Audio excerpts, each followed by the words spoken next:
Lara.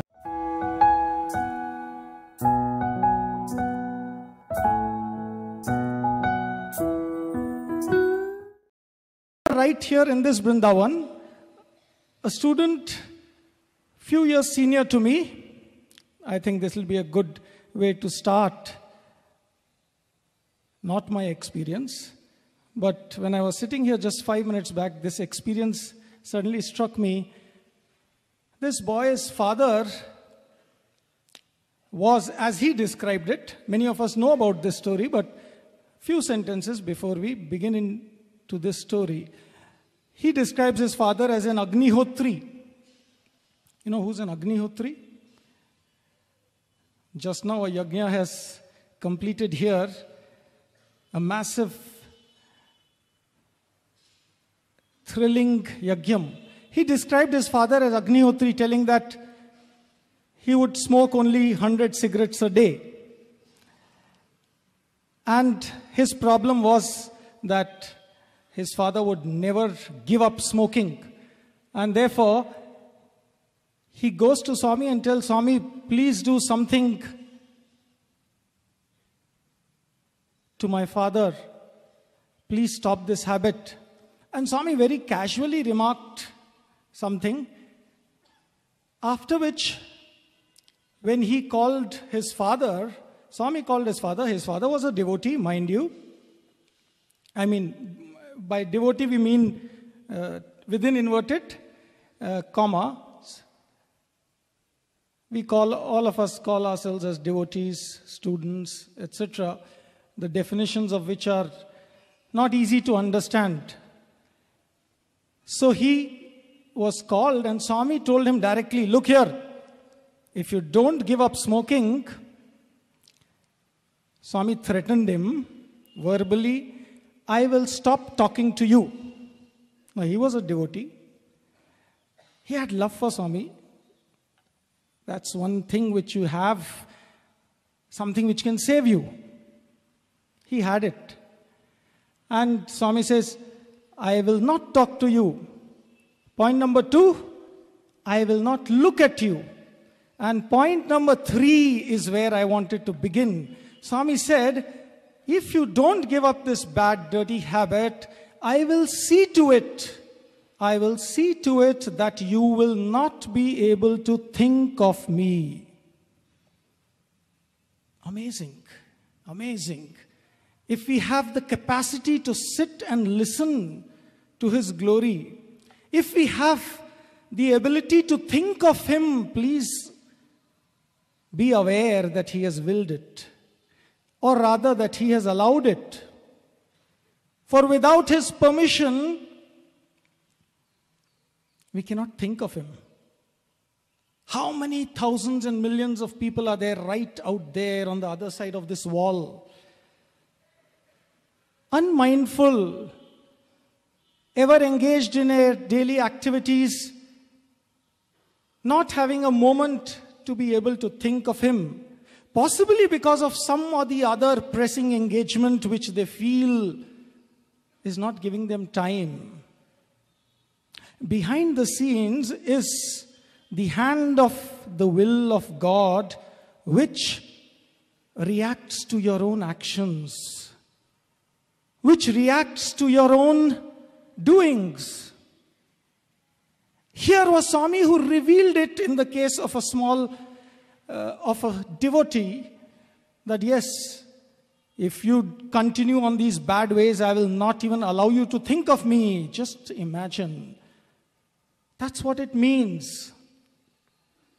Let's be convinced that everyone who comes here, everyone who is able to sit peacefully and think of Him, those who have time to spare, yes, they are really fortunate. Vrindavan is, as usual, very fortunate. Vrindavan students are fortunate.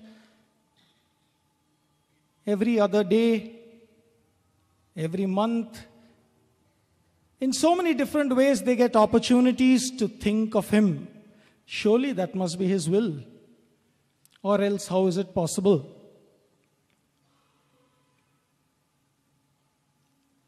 When we think that, when we look at the world and we come inside into a new setting, an environment which seems to be very different from outside, it sets us thinking, is it really real?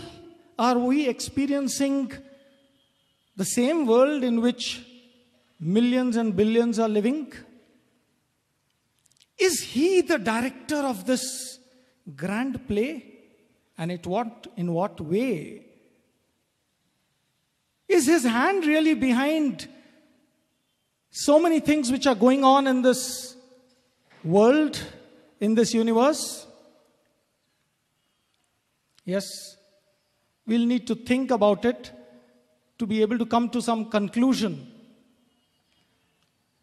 But let me tell you, from whatever little experience that I have had, I don't have any big experience, and I know I am in a place when possibly Uddhava went to Vrindavan and wanted to convey something to the Gopikas.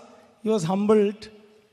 I am neither a Uddhava, and yet this is Vrindavan. And therefore, I have to think twice before I utter anything. Assembled are here not just Swami students, teachers, people who have taught me, from whom I have learnt so much, and the very place which changed the course of my life. I was not wanting to join or come or leave Delhi, and it was that after I finished my post-graduation, and then people asked me whether you would like to, why don't you do IAS or this one or that one. People thought that I can do such things, and the desire had left.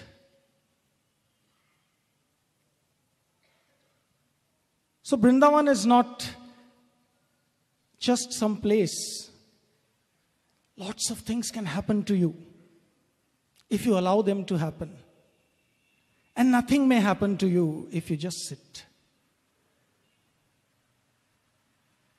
So every time we assemble, every time we have the opportunity to think of him, let us first deeply understand that these opportunities come not every day, and that we have to make the best use of it.